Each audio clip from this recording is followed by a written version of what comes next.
I apologize for that. Okay, so I am considering starting streaming to Twitch. Uh, Slight problem. I don't know if the stuff that I usually show you guys is allowed on Twitch. Um, why isn't this working? I don't know if the stuff I show you guys is usually allowed on Twitch, and if it isn't, then I could be in trouble, and I don't want that. So that's uh, that's not fun. I want to deliver content that is fun and that, you know, people actually want to look up. They want to, you know, enjoy. And I feel I can't do that if certain things aren't met. And frankly, for me, um, I'm always, you know, I'm always on the search for new things, and I want you guys to like my channel. Really, I literally, this is the one thing I depend on. Okay, looking for new maps. Looking for new maps. New maps. What do we have? Oh, right. I remember what I was looking for. Okay. Neptune was, I think that's what it was. Let's try abandoned ship.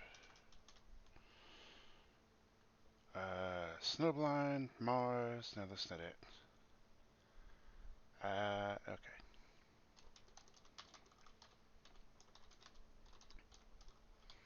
Neptune.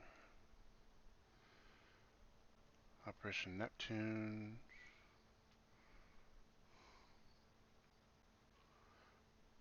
Neptune zombies.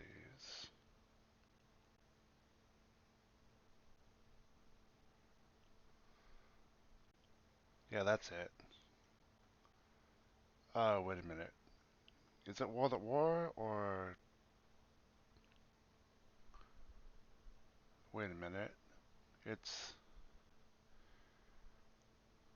I think it's World at War, or it could be Black Ops 3. I don't know truly, so... Uh, okay. Sort by name.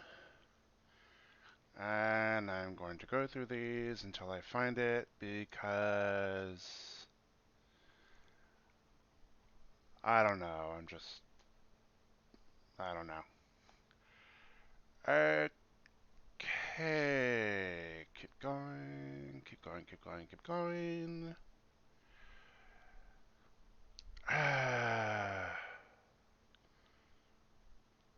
Keep, what the hell? Gray Tower.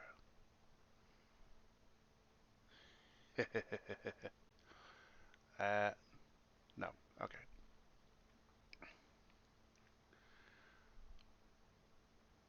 And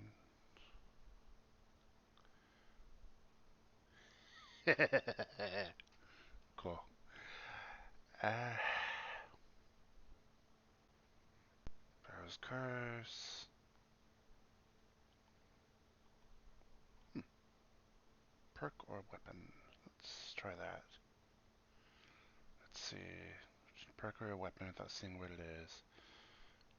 In case I get confused. Uh,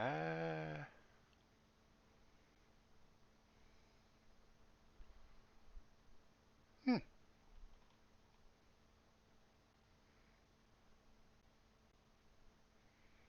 Nah.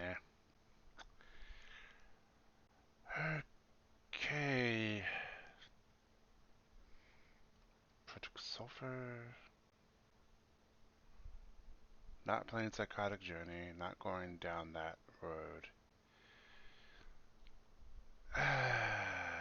Reaper.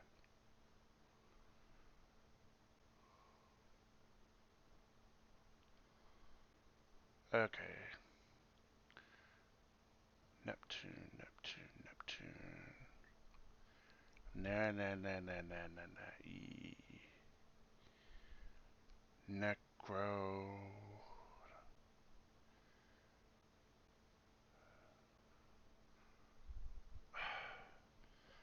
Okay, I think it's Black Ops 3. Damn. In that case, well, crap. Okay. North Company. Hmm.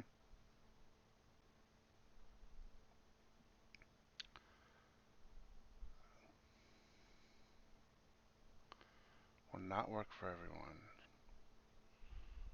Oh boy. Next Gen Remastered. Ode to Blackjack Johnny. Minecraft. Another one window challenge. Hmm. Figure where the hell not.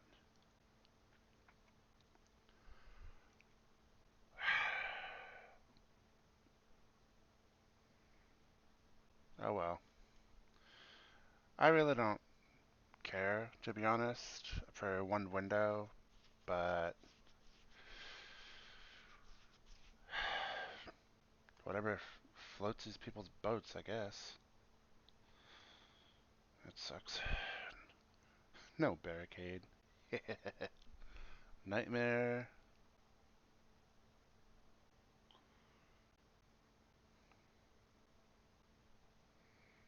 Hmm.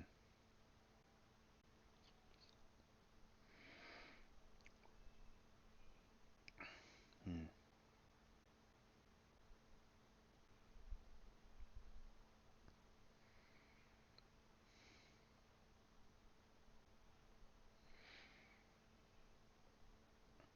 Hmm.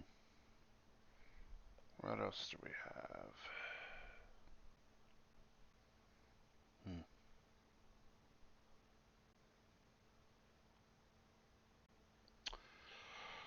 Oh, I know. What is it? Uh, Brad Lab 7734. Day in the life. Here it is. I like this map. Ah.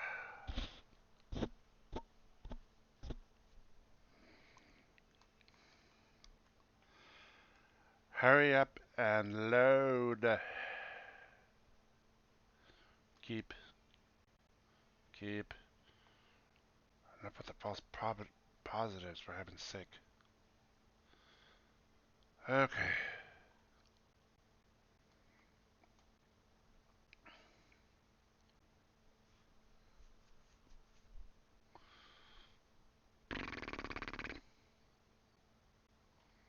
No one?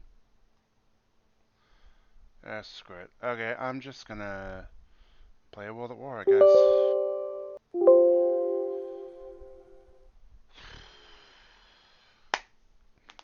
Alright.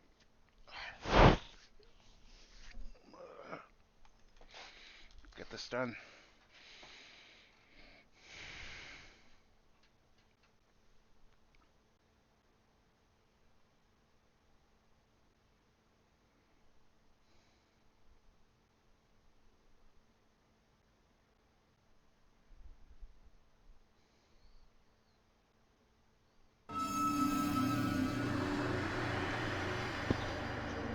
Alright. What should I play first? Alcatraz, Fortress. I've already played enough of Die Fest Zone to get really sick of it, so let's see what else. Mix, Snowblind. I'm just gonna pick a mech at random.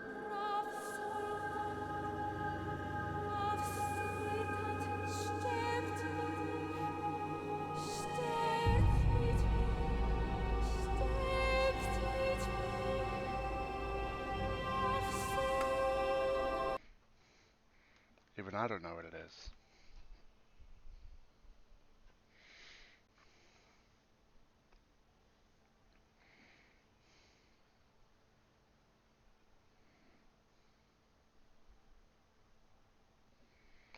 Okay.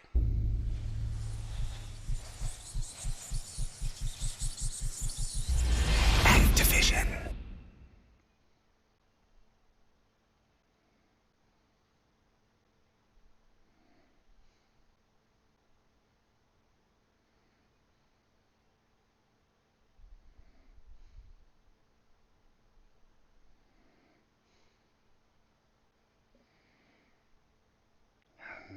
Load.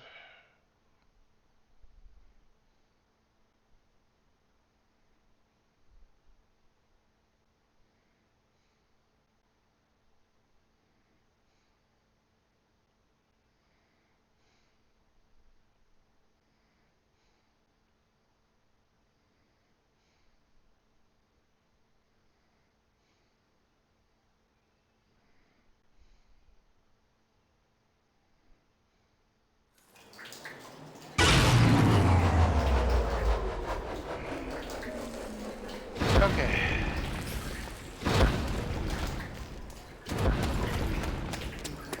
Try.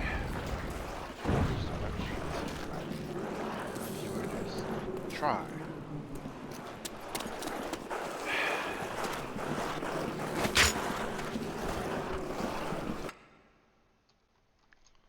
Alright.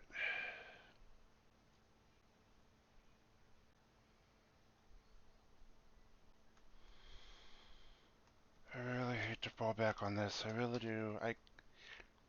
I literally have no other way to engage my viewers. I'm not a well, I am a funny guy, but I'm not that funny. And frankly, I don't want to talk 24/7.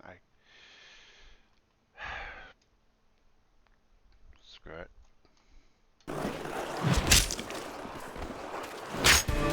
At Safelite, we have service the way you need it. So when you have auto glass damage in Sacramento, I had to re-upload this compilation because there was a long blank spot in the middle. Sorry about that. Anyway, this is a compilation of every Goatman episode I've ever made, I think.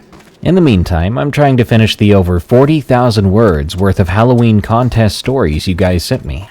Y'all are too awesome.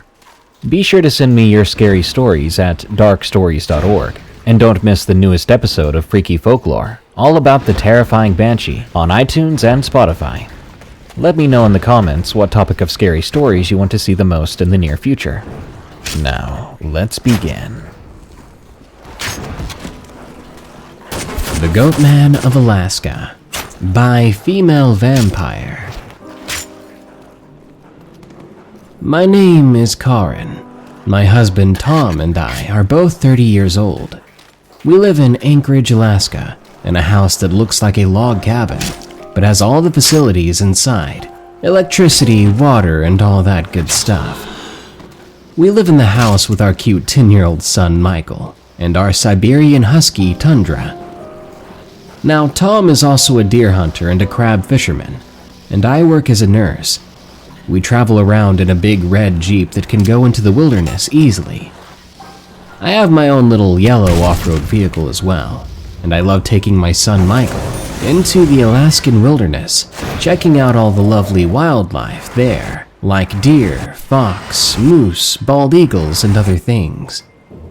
We love living in Alaska, but something out of the ordinary happened to us a few months ago. My family was all traveling through the Alaskan wilderness together one weekend when we saw an enormous grizzly bear running away in fright from something. Well, I, and probably the rest of us, were wondering what in the world could have scared a huge, fearsome bear like that. A strange-looking creature emerged from the darkest part of the woods. The thing was about 6'8" in height. It had a goat-like face and horns on top of its head. The lower part of its body was shaped like a goat as well, and had fur all over. And as you'd expect, its feet were hooves, and its legs were especially muscular. Seconds after it appeared, we were hit by this overpowering smell of horse manure. My whole family shook at the size of the creature. The beast could run fast as well, as only moments after it appeared out of the bushes, it had traveled a few dozen yards. But that's when it stopped and apparently saw my family in our Jeep. At the same time, the goat-like creature and my family both had the same idea. We turned the Jeep around and began to go on our way, and when I looked back, I saw it disappear into the woods. As we were heading back home, calling the day short, I heard it scream in the distance. Maybe it wasn't that creature, but considering the timing, I think it was.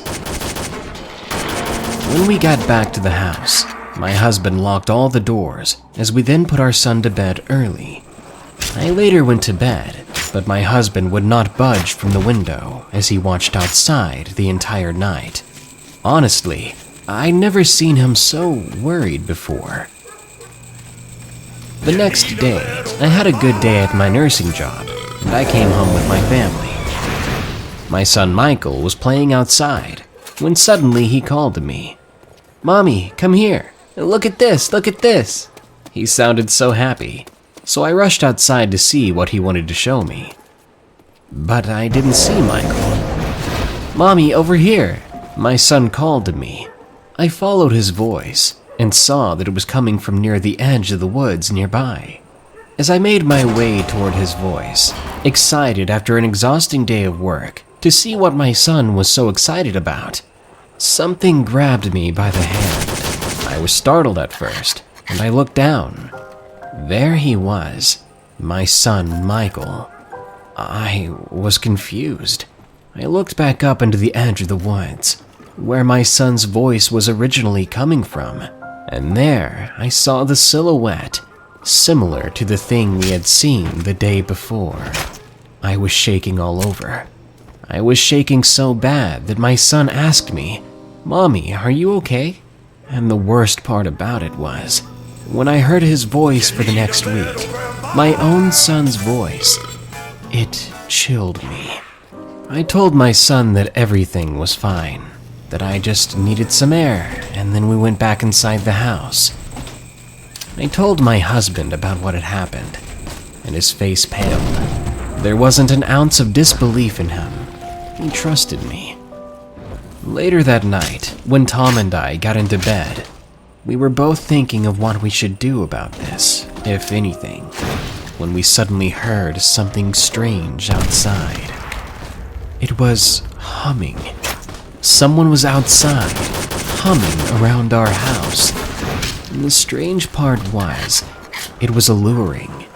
It made me want to get up and go outside. We waited it out, and eventually it stopped. We then immediately got Michael and made him sleep with us that night. The only thing we could do was stay tightly grouped together in that bed that night, and the next few nights for that matter. Little did we know that that was the end of it. Thank God. Nothing else has happened so far. But this was my story of how that goat-like creature tormented my family. For what reason, I don't think I'll ever know. Is It Goat or Man? By Sanjeev2224. Okay, I made my decision. It was 2007 when I went camping with a couple of friends. We were all in our mid-20s or so. We were taking a fun camping trip out in the woods behind some of our friends' houses. We picked a spot in the clearing, where it'd be easy and fun to party. We didn't do anything more than drink, though. I grew up around that other stuff, and I tried. It's depressing. Okay.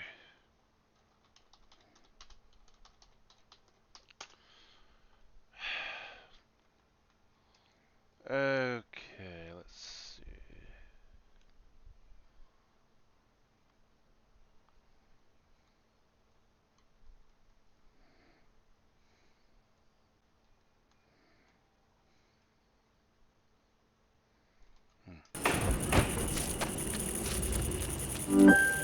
That's a Chromebook with the Everything button. So you can find things instantly. From files to apps, even answers online. Who says you can't have everything with the Everything button? Switch to finding things instantly. Switch to Chromebook.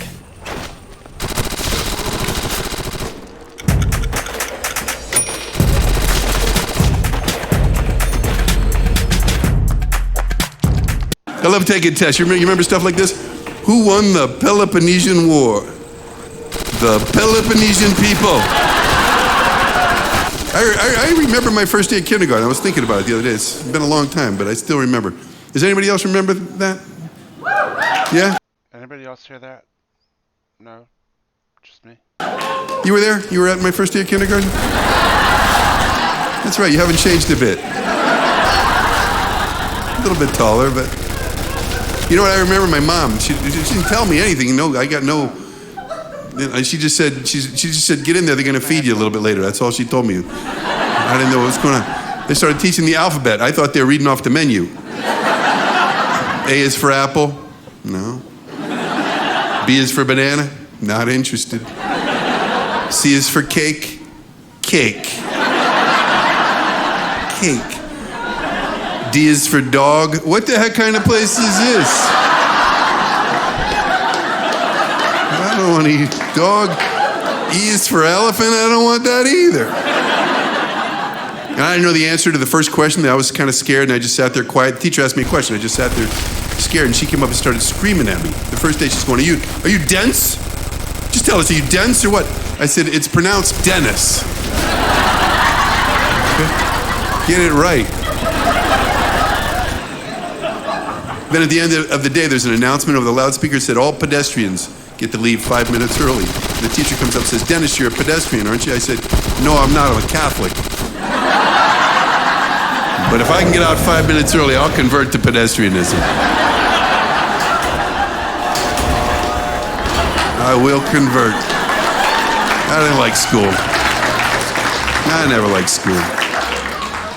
I didn't do that well in school. I was kind of a slow reader. You might be a slow reader and you don't even know. This is how you can tell if you are. When you go to the movies and the film begins with like that written description of what happened in the past, you get like a little anxiety attack. Because you don't know how long it's going to be up there. Like at home, if you rent the movie, you'll put it on pause. I might even rewind this one and read it all over again. You know, Star Wars, that begins like that. But that's the rolling words where everybody's going, oh man, I'm not getting any of this. A long time ago, another galaxy, there was some space people or something. I could never read all the books I was given to read in class, so I was always taking those tests on books I hadn't even read. The teacher wants to know if you read the books or slashing questions like, who helped Tom build the canoe? We'll try for partial credit here. How about Tom's friend? I'm sure Tom had a friend in the book. Why wouldn't you help him build the canoe? If he was a good friend, he would have helped him out.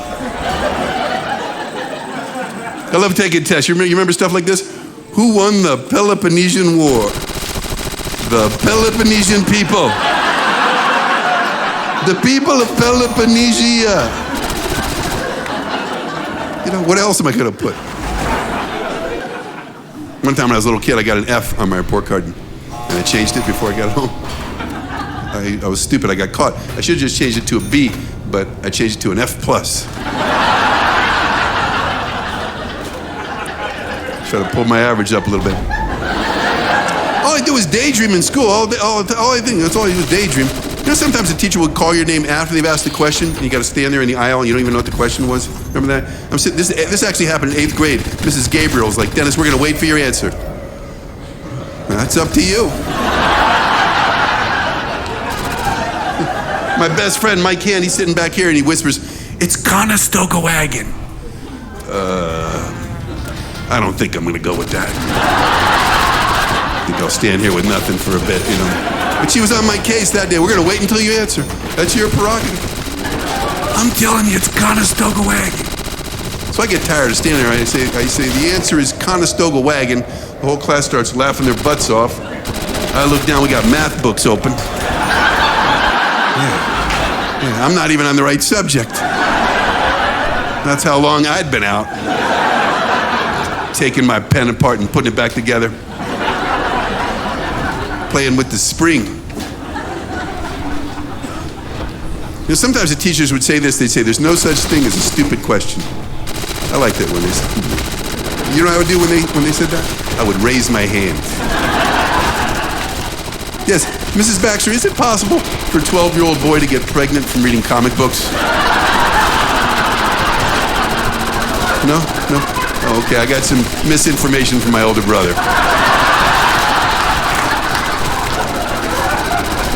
College was different though, and the college professors, they never said there was no such thing as a stupid question. You know why? Because they knew better than that. You don't get to be a college professor and still hold the belief there's no such thing as a stupid question, you know? So in college, I needed a different strategy, a different tactic, because I didn't want to study or do the assignments or anything like that. So I'd come up with smart questions that would make me sound smart to the teachers, you know, so when they were given the grades, they might think, hey. So I'd be like, yes, Professor, after perusing the copious reading assignments which you ungrudgingly designate as compulsory, it has become abundantly clear to me that the incipient, and might I say pandemic rise of quantitative easing in the post-holographic arena spawns a situation and, in fact, a conundrum in which the widespread growth of existential and even dystopian paradigms will threaten to dominate the landscape for the foreseeable future. Now, having said that, how would you therefore postulate a quid pro quo complexification from a nihilistic standpoint? And being broadly contemporaneous, would that postulation even be germane to the philosophical dogma of the period?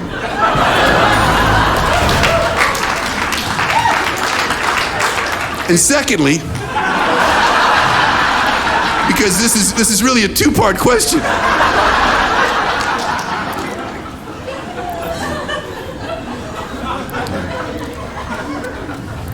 Didn't like math. Math was my least favorite subject. You like school? You in school? You're in school now?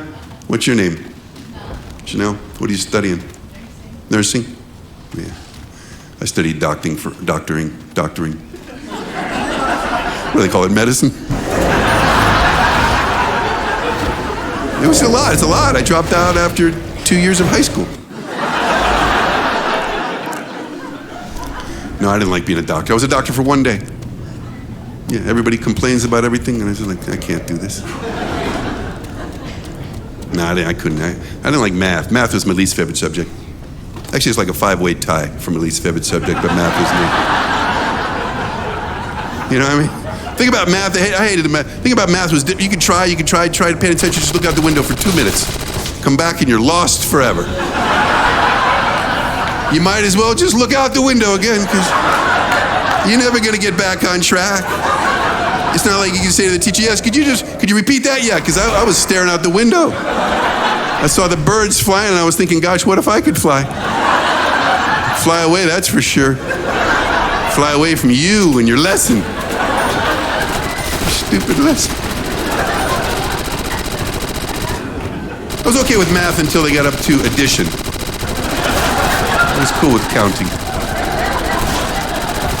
Algebra 3, that was the worst class ever. Algebra 3, remember? I didn't actually take Algebra 3, I took Algebra 1 3 times. But that's addition. But I was wrong. Back in the day, I would tell the teacher, I'm never going to use this algebra stuff, right? I always tell the teacher, I'm never going to use this algebra. But you don't use it very much, but once in a while I use algebra. Like a few months back, I was in the train station in Baltimore, and train A was going to be leaving the station at 5 p.m.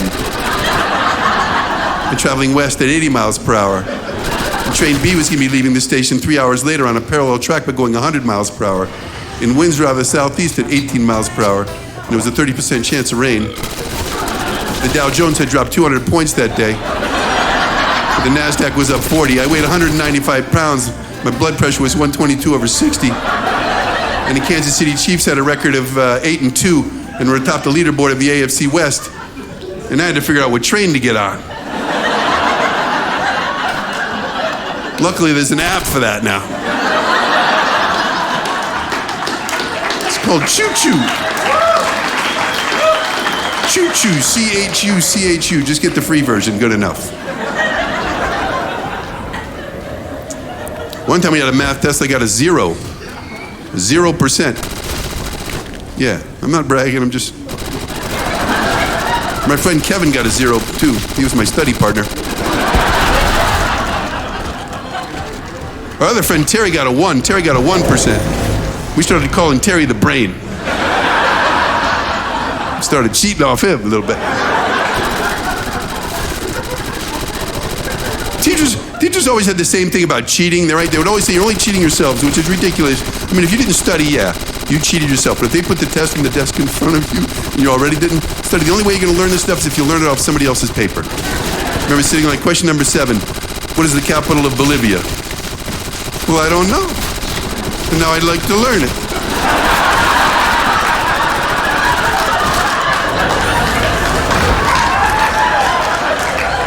He doesn't know either. Stupid? Stupido? It's Pittsburgh. It's Pittsburgh. I mean, he studies. When I was a kid, they called getting good education learning your 3 R's. Remember that? 3 R's? I heard it on a TV commercial recently, which really surprised me, because you remember what your 3 R's were, right? You got reading, writing. That's your second R, writing. Writing and arithmetic. Arithmetic. What about racial studies? What about racial studies? I think history and geography are just as important as arithmetic. Was Scooby-Doo the Commissioner of Education or something? Roping your rooks and ruddy. Ruddy, where your rook says. You roll ruddy, you won't read. But the worst for me was the essay test. The essay questions that the teachers would throw down at you. Explain how symbolism and metaphor were used to support the theme of the story. I couldn't do that if I'd read the story. I'm glad I didn't read the story now. I hate to read the story and get an F. So I'd stare at the blank piece of paper for about a half hour, and then I'd write down my answer. Both symbolism and metaphor were used very well throughout the story. Symbolism was used more at the beginning of the story, and metaphor was used in the middle and then again at the end. I think metaphor was used better than symbolism, but symbolism was used very well indeed. In conclusion,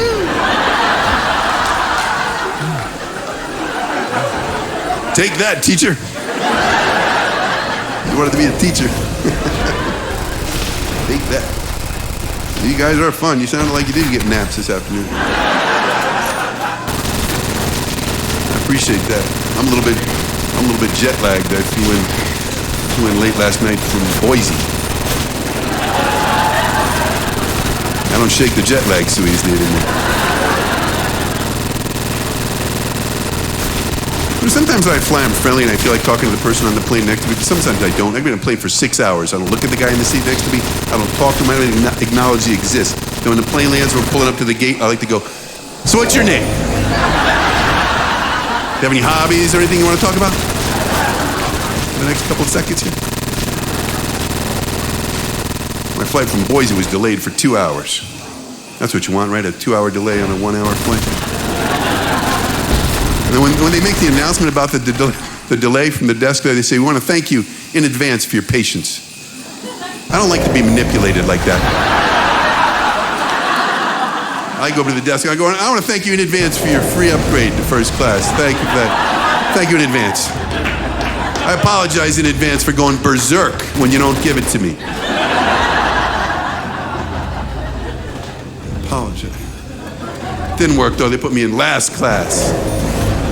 That's what I call it. They don't call it that. They call it coach or assistant coach or equipment manager or something. Who designed those seats we have to sit in back there? 3 seats with only 4 armrests? Really, they think the average number of arms on a human being is 1.333 ... It's closer to 2. It's more like 1.999, isn't it? I've seen more one-armed people than I have 3-armed people. The lady on the plane the other day had the profound fear of flying, was sweating and nervous, and I wanted to comfort her. I wanted to make her feel better. So I said, don't worry, this plane's not going to crash. I said, statistics prove you got a better chance of being eaten by a shark. Then I showed her the scar on my elbow from a shark attack. Yeah, I said, I got this when my plane went down off Florida.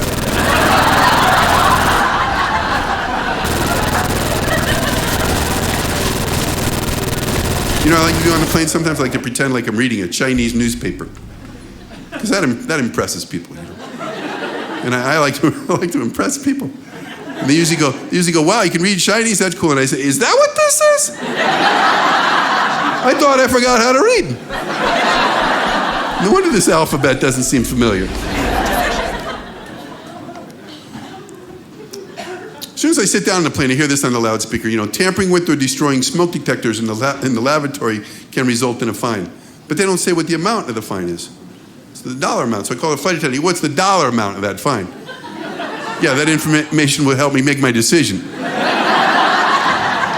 No, I don't like to smoke, but I do like to destroy things. And sometimes I tamper. Sometimes I'm a tamperer. I like the emergency exit row. I like the extra leg room because I'm kind of tall, and I like the aisle seat if I can get that. And these days, the flight attendants give you that safety talk, and then everybody's got to give them a verbal response down the line. Everybody's got to go, yes, yes, yes. They got to hear everybody say that. And then they ask you if you have any questions. And I always ask the flight attendant a question because I take my role very seriously as an exit row occupant, so I always ask a question. Yeah, so we get to Denver. Say the pilot screws up real bad, right? And we come down way too hard, too fast. We hit the runway and the landing gear just snaps, right? The wheel just snaps off and the plane is just sliding down the runway and there's sparks and flames and smoke and it's pandemonium and people are screaming and it's chaos. And the plane starts to do like a cartwheel up in the air, right? And then it breaks into two parts. The part of the plane where it comes to rest like over in the weeds, I guess. And I look at that guy there in the window seat, that guy, yeah, he's dead. Yeah, but he's not only dead, he's in the way. What do I do with his dead body? What do I do with his dead body? What's the proper procedure? Do I eject it out the exit? Or do I just leave his body there to be trampled? What's the proper procedure? What's your name? Bob. Bob, do you have a preference? You want to be trampled? Trampled or ejected? How about this? How about I try to stuff Bob's dead body in the overhead compartment? I think I get it up there. He's a big guy, but I think I can get it up. Maybe the middle seat guy. Will you help me stuff Big Bob's dead body in the overhead compartment? I need a verbal response.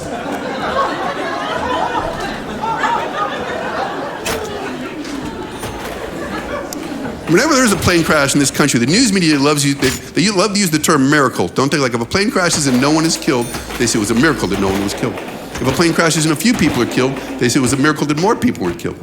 If a plane crashes and there's only one survivor, they say it was a miracle that that person survived.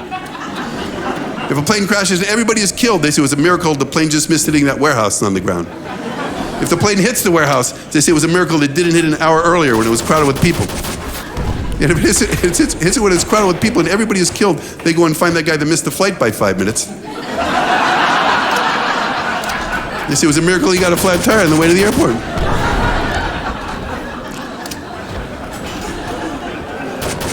Remember that one plane just disappeared a couple years ago, that Malaysian thing? I don't have a fear of flying, but I do have a fear of just disappearing someday. Where's Dennis? Nobody knows. He was sitting in that chair a couple of months ago.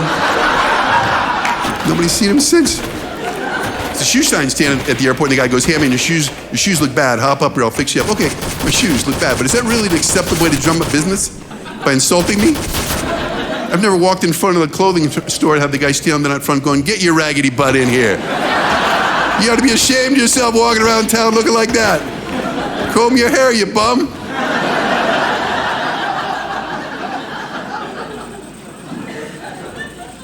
I was at the mall the other day. I saw a shoe store had a big sign up that said, semi-annual fall sale. Fall comes once a year, according to my calendar. I bought a pair of sneakers. I think I got a good price. I put $50 down and I'm paying $5 a month for 60 months. That's where they get you. You ever go to Payless? Shoe store Payless? They're all right? They're okay if you go in the morning when it's still sort of organized. You know what I mean? You go later in the day, it looks like the Three Stooges had a shoe fight in there. Lids and boxes all over the place. I prefer like Foot Locker. You got to point to the shoe up on the wall to the guy. Yeah, hey, I like this shoe here. Do you think you can just go in the back room and screw around for about 20 minutes? play video games or whatever the heck it is you do back there. How big is that warehouse back behind that door? Like he's getting on the forklift and driving for miles. Just looking for my sneakers.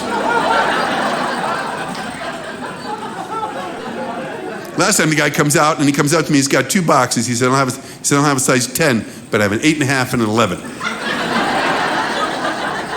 Really? Well, I'm pretty sure the 8.5s will hurt my feet. Yeah, because last time I got 8.5s, both my feet hurt constantly. But maybe I get the 11s and stuff newspapers up into the toes. Or maybe I gotta buy those tube socks over there. They say they fit sizes 6 through 12.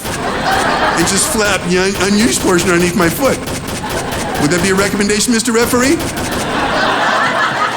Just blow the whistle twice if the answer is yes. 6 through 12, the socks fit. Shaquille O'Neal and I wear the same socks.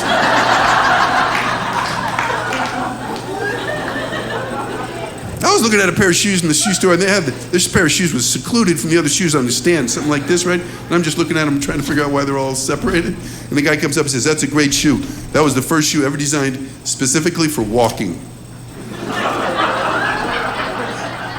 Right there, as if the sandals Moses wore were designed for racquetball. In Galileo, he wore cross trainers all around town. I asked the guy, I said, "Have you getting those belts in that are designed to hold up your pants? Have they invented that yet, sir?" I bought a belt the other day. I bought a reversible belt. When I was a kid, my dad had a reversible belt. I remember one side was brown and the other side was a whip. Yeah. I remember. I like brown. That was my preference. I thought he looked good in brown. A lot of young guys these days, they're not wearing any belts at all, right? You've seen them, they have their pants hanging down low so everybody can see their underwear. It's supposed to be sexy. That's what I've been told. And I agree, but you know what I like to do sometimes? I like to put my pants on first, then I like to put my underwear up over my pants. Then I pull my underwear down a little bit in the back and give people a peek at my pants. I think that's sexy. I think that's sexy. You know, I also like to wear both of my shoes on the same foot. I think that's sexy. I can pull it off because one of them's an 8.5 and one of them's an 11.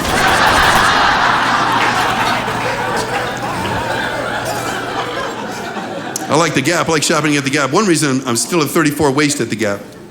Yeah, not everywhere, but at the Gap I was a 34 regular fit for a long time. Then I was a 34 relaxed fit for a while. Then I was a 34 easy fit. Now I'm a 34 loose fit.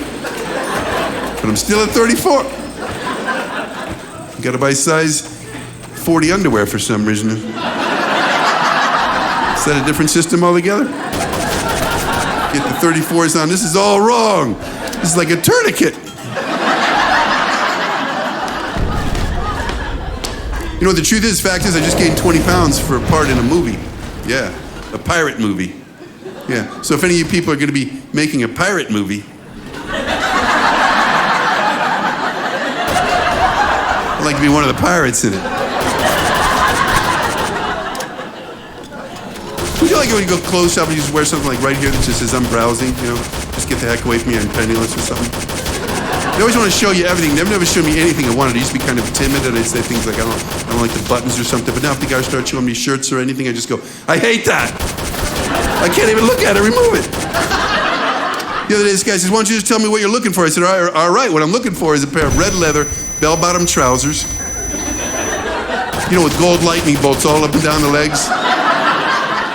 Blue buckles on the side and mushroom patches on the back pockets. Yeah, mushroom patches made out of rhinestones. You don't have that here? You mind if I browse around a little bit? You have anything with clown faces on the knees? Because I'm going to a party. You ever find yourself in the wrong store? I mean, just too expensive, but you don't even realize it, you know? I was in New York City, and I was just looking at these shirts in this place, and I just see the price tag. I go, the shirt, they're $900. The shirts, a little bit nicer than this. No, but $900. I go, the shirt's $900. The guy goes, yeah. I go, I got to get out of here. He says, well, we have some less expensive shirts over there on that wall. I said, no, I don't think so. I'm pretty sure if these are $900, they're not $40 over there on that wall. I'm in the wrong place, not the wrong part of this place.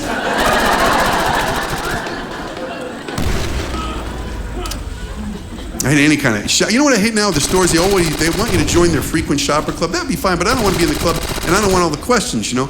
I'm at Banana Republic getting a couple of things. She says, are you a member of the Super Shoppers Club? I go, no, I don't want to be. Sign you up real quick and get 20% off all these purchases. I don't want to be in the stupid club. You get 10% off all your future purchases. This is the third time I'm telling you I don't want to be in the club. She says, we'll send you emails and tell you about upcoming sales.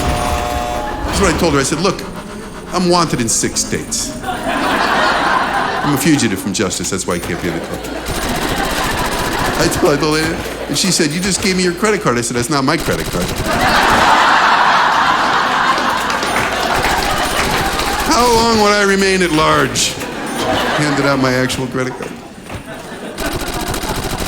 And at the grocery store or your supermarket, your PIN thing doesn't work in the deal. They want you to yell your phone number out in the middle of the store. That's not smart. Security, ladies, don't yell your phone number out in the middle of the grocery store. Not if I'm around. No, because I'll call you. I'll call you up. I called a lady a couple of weeks ago. Yo, hello, yeah, this is Dennis. Yeah, you probably don't remember me. Yeah, I was standing behind you in line at the grocery store. Yeah, I was wearing a brown shirt, but you were kind of ignoring me. But you gave me your phone number. Well, you didn't give it to me specifically, but I was there to catch it. Thought I'd give you a call and see what's up. So what's up? I'd come by your house. I don't know your address, though. I can find it on the internet doing a $40 reverse lookup. But I thought you might save me the money. I'll come by and bring you some flowers. You know, I don't know what kind of flowers you like. There's so much about you I don't know. But I do know your phone number. My phone number? No, I got that block caller ID. Yeah, you cannot be too careful these days. A lot of nut jobs out there, a lot of whack jobs. The Starbucks, what are they asking me what my name is for? There's none of their business what my name is. Just give me a cup of coffee, I'll give you $9, we'll call it a transaction. I know they want to write it on the cup, right? That's the way they operate, but that's not the way I operate.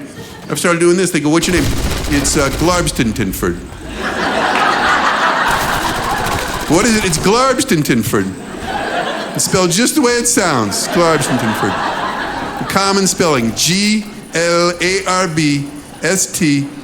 and another T, Entenford. Glarbston-Tinford. Some people just call me Glarb for short, but I prefer Glarbston-Tinford. Glarbston-Tinford. I recently did that right at Starbucks. I didn't have enough cash to have the $9, so I'd use my credit card, which has my real name on there. Guy's like, your name's Dennis. You're not Glarbston-Tinford. You're not Glarbston-Tinford at all. Why did you say you were? I'm like, yeah, you're right, Dennis. That's my given name. That's on my birth certificate. I got that when I was born, but Glarbston-Tinford is my nickname. Yeah, I got that when I was really a little kid. I got that was early on, because when my sister Peggy was a little baby, she couldn't pronounce Dennis. And it came out Glarbston-Tinford. And ever since then, that's what everybody calls me. My nephews, they call me Uncle Glarbston-Tinford. I kind of like it. One thing I don't like is I can't find a keychain with the name Glarbston-Tinford on there. A mini license plate for my bicycle.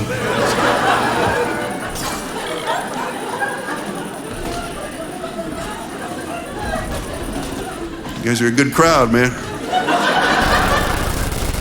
You got Office Depot around here? Office Depot, Office Max, this place? I was in Office Depot, right? There's a clearance table up by the front of the store. They're trying to get rid of everything, right? Trying to get rid of all this stuff. There's a sign on the table that says, everything on table, $1. So I'm thinking, well, that's a good deal. So I take everything. I put it in my basket. And I get out my dollar. Push it up to the register, but she starts ringing things up. $1, $2, $3. Whoa, no. It's all $1 total. I point over the sign. She says, that means each item is $1. I said, that's not what it says. She says, you're the first person to misunderstand the sign. I said, I'm the first person to understand the sign. She says, you want me to call the manager? Yes, absolutely, call the manager. So she does, and I'm standing there waiting for him, and here he comes down the aisle, and I can, sometimes you can look at somebody, and just by looking at them, you can tell they're going to be a problem. You can tell this guy was going to be a problem. Sure enough, he wouldn't sell me 82 items for $1. I said, I want to talk to your boss. I want to talk to the district manager. He said, what's your name? He said, come with me. What's your name? I said, why does everybody want to know my name all the time?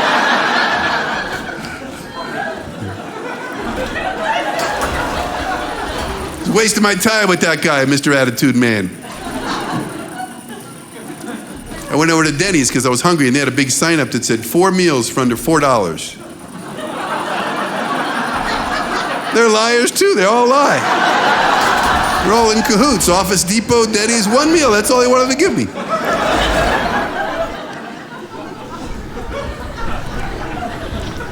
Try to eat all right, better I mean, but it's hard on the road. They eat the fast food, McDonald's, Burger King, these places. Sometimes you go to McDonald's or Burger King. Sometimes the people who work there, they're sharp, they're sharp and they're on the ball, sometimes. Yeah. Sometimes, other times you gotta wonder what that hiring interview was like, Please, come in, sit down. Can you mumble? Can you mumble? Can you mumble without making eye contact? Would you be willing to goof around with your coworkers while the customer grows impatient? Great, I think you'd be a good candidate for our management training program. We're gonna have you watch an 8-minute training video, then we'll put you on the front counter. The training video, it'll show you how to jam so many napkins into a dispenser that people wouldn't be able to get one out with a stick of dynamite. People get their own drinks now. You just gotta hand them a cup. And when you hand them a cup, make sure your fingers are sticking down inside the cup. That's our policy. Then you give them a bag of food and you're all done. There's no need to say, thank you, because you wrote that on the trash box. Yeah, we carved it into the trash box. They'll see that when they clean up after themselves. We do have a set greeting, though. The greeting is scripted. You can't say hello your own way. You gotta say it just like this. Welcome to Burger King, family. Take your order. Why don't you try it? You try it, young man. Okay, sir. Welcome to Burger King. What are you doing here? Well, not quite, but you'll get it. If I go to Burger King, if I get an order of onion rings, there's always a couple of French fries mixed in there with them. Always, but if I get the French fries, there's never any onion rings mixed in there. Are they in the same pile or aren't they? I'm mystified by that. You ever line up with these places and you're hungry and you're in a hurry and you're watching the guy working back there, and by the way he's moving, you're pretty sure he's underwater.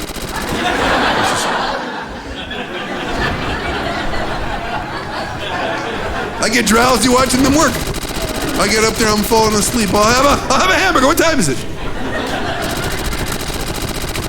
Sometimes I'll screw with the guy. Yeah, I'm gonna get a McWhopper. Yeah, McWhopper with mashed potatoes and a Heineken. The Biggie Heineken. Supersize the Biggie. You know what? Make it a Schlitz. Can I change my order? You ever try to change your order? Oh man, they look at you like you asked them to rewire the Pentagon.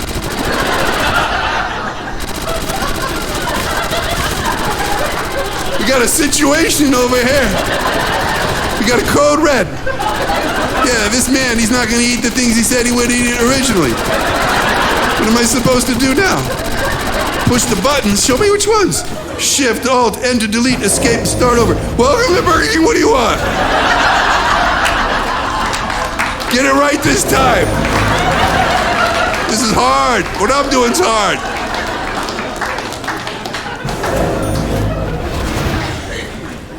Burger King, they don't mind the special order, right? Extra pickle, that's their slogan. That's not their slogan. That's why I'm not in the slogan writing business. Have it your way, that's their slogan. Have it your way, that's still their slogan. You know what I like to do at Burger King? I go, you know what I want? I want a Whopper with cheese, but I want the top bun on the bottom and the bottom bun on the top. Yeah, that's my way. I want the top bun on the bottom and the bottom bun on the top. And don't just think you can flip it upside down. I know the difference. And I want you to cut it into 8 pieces like a pizza. I'm gonna eat it with a spork. You got sporks, I hope. A&W's got sporks.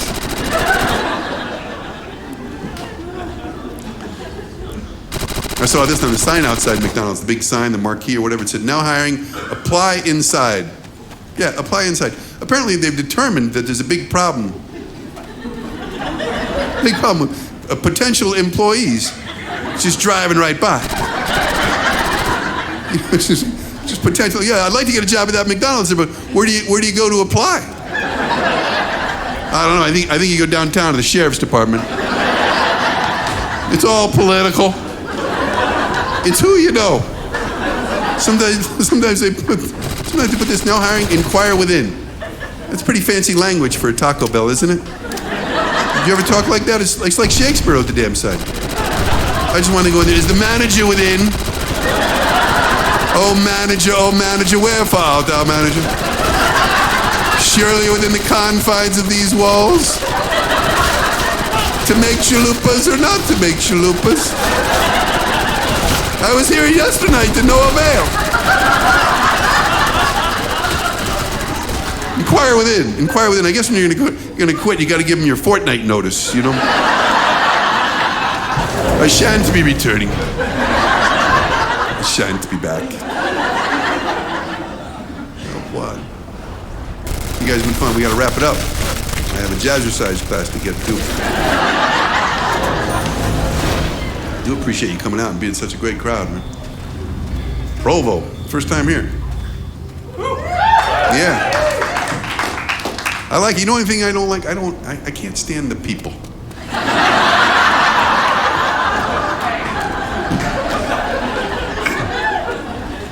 Nice people. They put me in a nice hotel, which I appreciate, but they screwed up my reservation. I had requested a no smoking double bedroom. They put me in a no bed double smoking room. I don't complain. I just sit on the floor and smoke 2 pipes. Some of the hotels need to upgrade their signs a little bit. I saw a hotel had a big sign out front that said color TV. They're bragging about having color TVs in there. No one's manufactured a black and white TV for decades. There's just some guy in the parking lot. Honey, go check it out. See if they really do have color TVs in that place. See what else they got. See if they got hot and cold running water.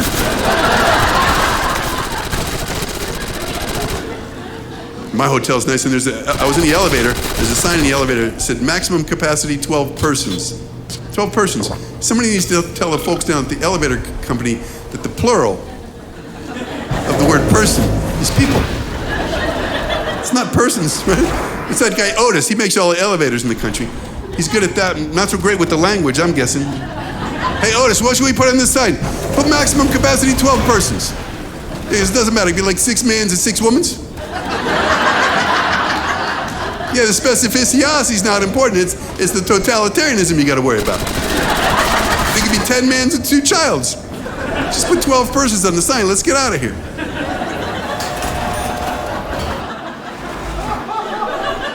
The hotel pool had a similar sign. It said maximum capacity 180 people. Do we really need legislation for that sort of thing? Doesn't it kind of govern itself? Don't most of us just hang back and go, I don't want to get in the pool with that many people. It's not going to be refreshing, knocking up against other people's arms and skin. Move, I have a legal right to be here. Banging elbows, move. I did a head count. Like in the bathroom stall, we don't put a sign that says maximum capacity 1 person. I just see the shoes and I keep on moving. I don't knock. You got room for 1 more person in there? Well, I'm like a 34 waist. You guys have been a blast. Thanks for being so nice. I appreciate it very much. Thank you very much. Great crowd.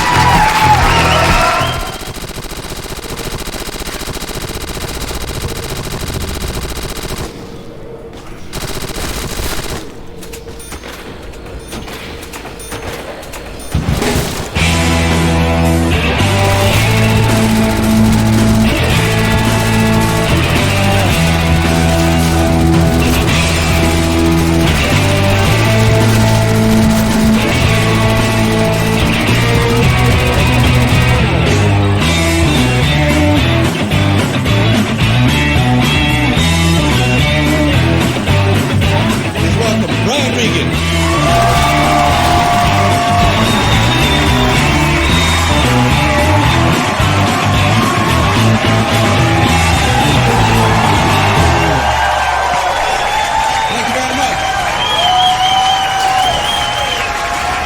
Thanks. Very nice. Wow. Thank you. Thank you. Man. Wow. Feels good. That's all the time I needed to fill. I appreciate that. Thank you, man. Feels great. I'm feeling good. I actually just recently had to go to the emergency room, though, and I had some stomach virus thing. I almost called an ambulance. It's weird, even considering calling an ambulance for yourself. You call ambulances for other people, right? What are you supposed to say about yourself? Can you come get me? I don't feel so good. Just come on and I'll be lying on the floor.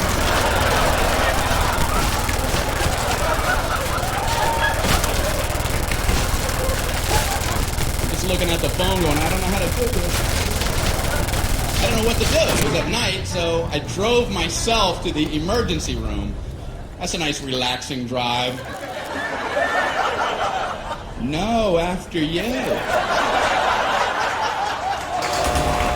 Merge, everybody merge. I'm only imploding.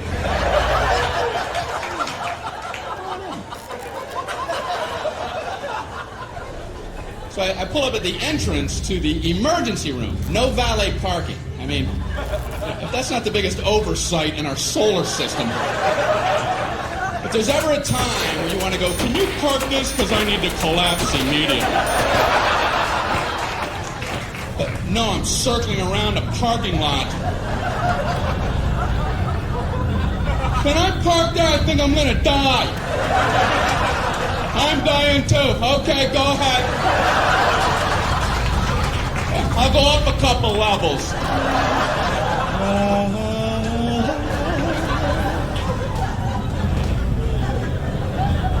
Unbelievable. I don't care if you're driving yourself or someone else to the emergency room. You still want to get out and run in with them. Are you supposed to drop somebody off and go park a car? Okay, you go in. Tell them you're shot!